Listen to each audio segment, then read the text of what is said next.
Welcome back. Each night on the Q&A, we highlight people and places making a big impact right here in our own backyard. And tonight we're in the 202. In 1963, she joined the civil rights icon Medgar Evars in Mississippi to register voters. Nearly 60 years later, Congresswoman Eleanor Norton is still fighting the good fight and leaving a legacy for the next generation. Our Mike Wise explains. His own aunt, Hester.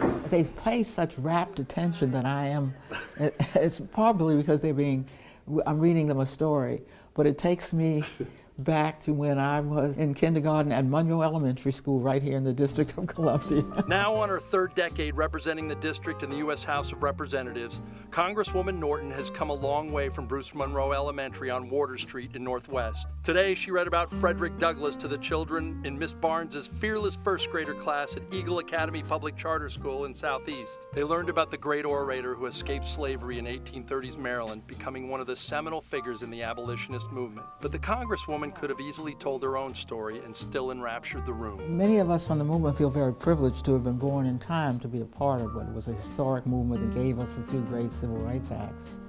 And two of us, of course, now sit in the House of Representatives, John Lewis and me. Congressman Lewis is ailing, announcing in December that he was being treated for stage 4 pancreatic cancer.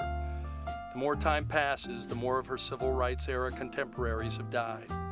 It makes Eleanor Norton's message of hope and progress and her own story that much more necessary.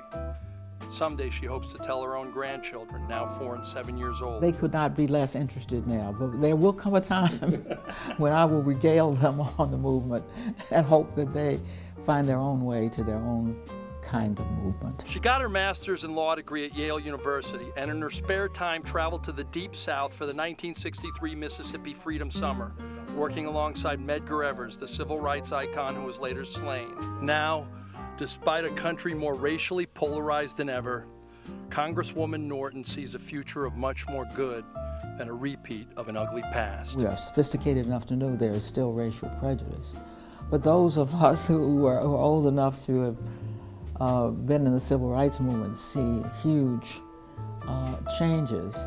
But you won't think about those changes every day. Remember, the civil rights movement was not a movement of black people. It was a movement of black and white people together. After her late morning appointment with the Eagle Academy of Kids, Congresswoman Norton was off to her next engagement. Some other room full of blessed children and adults, all honored and privileged to hear about black history.